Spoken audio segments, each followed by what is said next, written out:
Hola, somos estudiantes de la Universidad Nacional de Loja, de la Facultad de Agropecuaria y los Recursos Naturales Renovables, de la carrera de Medicina Veterinaria y Zootecnia. Pertenecemos al tercer ciclo A y nuestro tema de exposición en este video es sobre la homeostasis. Este grupo está integrado por Jofre Garrochamba, Jennifer Benítez, Patricia Ochoa, Gabriela Swin, Luis Jumbo y Dayana Benítez. Como primer tema tenemos los componentes del organismo animal.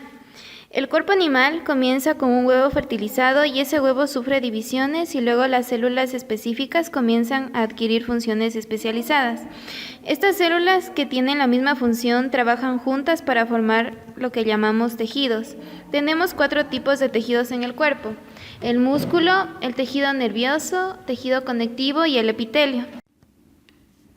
Estos 4 tipos de tejidos formarán los órganos, y cuando tenemos más de un órgano funcionando, entonces lo llamamos sistema de órganos, y estos realizan funciones muy específicas. Así la piel, su función es de protección, además es una barrera hidrofóbica que le permite al cuerpo mantener el agua aún en condiciones que el animal se deshidrataría.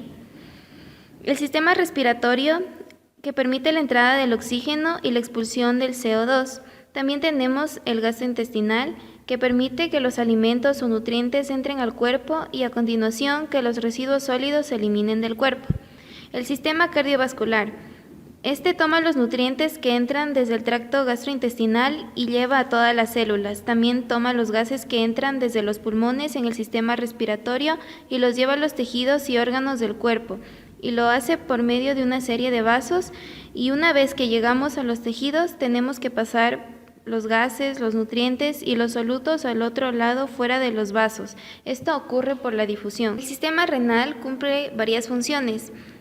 La primera es la excreción de los productos de desecho del metabolismo, como por ejemplo tenemos la urea, la creatinina, el fósforo, etc. 2. La regulación del medio interno, cuya estabilidad es imprescindible para la vida, el equilibrio electrolítico y el ácido básico. 3. Una función endocrina, síntesis de metabolitos activos de vitamina D, sistema regina-angiotensina, sistema de eritropoyetina, quininas y prostaglandinas. Luego tenemos el medio interno, que para los fisiólogos el cuerpo animal lo miran de una manera diferente y lo divide en compartimentos líquidos que son: líquido intracelular, lo que se encuentra dentro de la célula, y líquido extracelular, líquido que se encuentra fuera de la célula. El líquido intracelular es 2/3 del agua corporal, por lo tanto el líquido extracelular es 1/3. Su contenido es muy distinto. Dentro de la célula, el líquido intracelular, hay niveles altos de potasio y poca concentración de sodio. Y fuera de la célula, que es el líquido extracelular, hay concentraciones altas de sodio y bajas de potasio. A su vez, el líquido extracelular se puede dividir en 2 compartimentos: el espacio intravascular, que es la 12ª parte del agua corporal, y el espacio intersticial. El agua corporal es alrededor del 60% del peso corporal del animal. Por ejemplo, un cerdo de 100 kilogramos, 60 kilogramos del animal serán agua. Entonces, el líquido intracelular es 40 litros y el líquido extracelular es 20 litros. Y dentro de este tenemos el líquido intravascular, que es 5 litros, y el intersticial 15 litros. Pues bien, existe un desequilibrio en el líquido intracelular y el líquido extracelular en sus concentraciones de sodio y potasio, pero se mantiene estable gracias a una enzima, la ATP-pasa, que siende ATPs. Para transportar 3 sodios son bombeados al exterior de la célula por cada 2 potasio que entran. ¿Por qué estamos interesados en estos compartimentos líquidos? La razón es que las propias células exigen que factores específicos se muevan en rangos muy estrechos. Estos factores son el dióxido de carbono, la cantidad de iones de hidrógeno, la temperatura, la cantidad de glucosa que es llevada a las células. Pero siempre existen cambios en el medio interno y es el líquido extracelular la zona regulación de estos campos. ¿Qué quiero decir con esto? Si le damos de comer maíz a una gallina, introducimos glucosa, grasa, proteínas, aminoácidos en el cuerpo. Este material irá al tracto gastrointestinal, de allí a la sangre, por la cual se distribuirá a las células.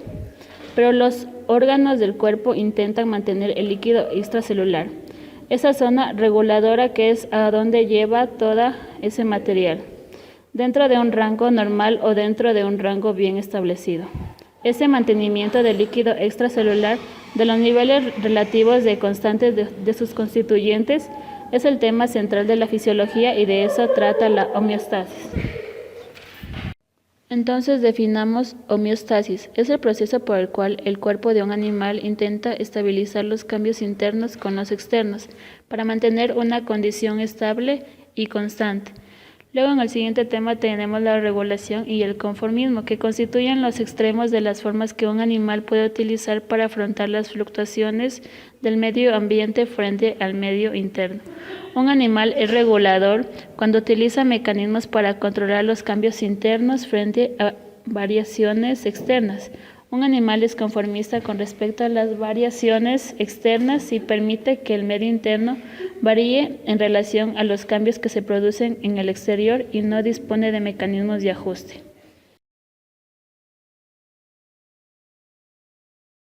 Controles homeostáticos. ¿A qué nos referimos cuando hablamos de controles homeostáticos?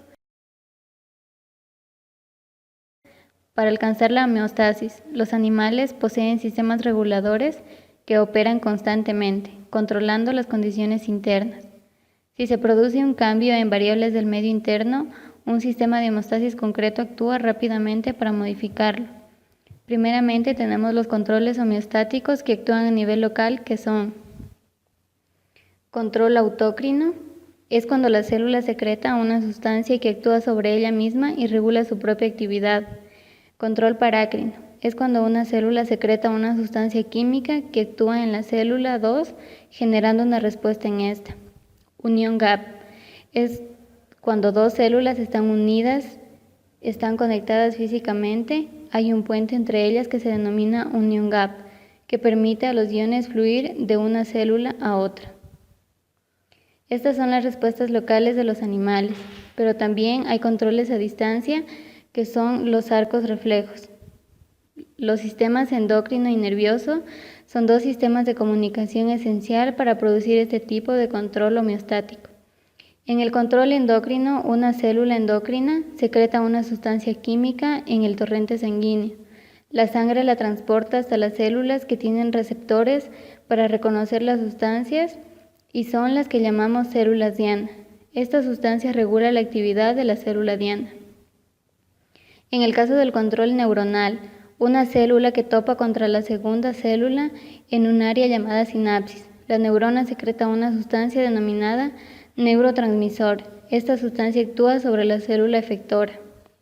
Los arcos reflejos tienen tres componentes. El primero es el sensor que reconoce el estímulo de modo que hay una señal de entrada en el cuerpo animal. A esto se le llama vía aferente. El sensor envía la señal al segundo componente, que es el centro integrador, que generalmente es el cerebro, que es el punto de ajuste y envía una señal aferente que van hacia los efectores y actúan para causar una respuesta. En la mayoría de los casos, la respuesta que se ejecute con el arco reflejo eliminará el estímulo. A esto se denomina retroalimentación negativa. En algunos casos veremos retroalimentación positiva, es decir, la respuesta que se ejecute con el arco reflejo aumenta el estímulo.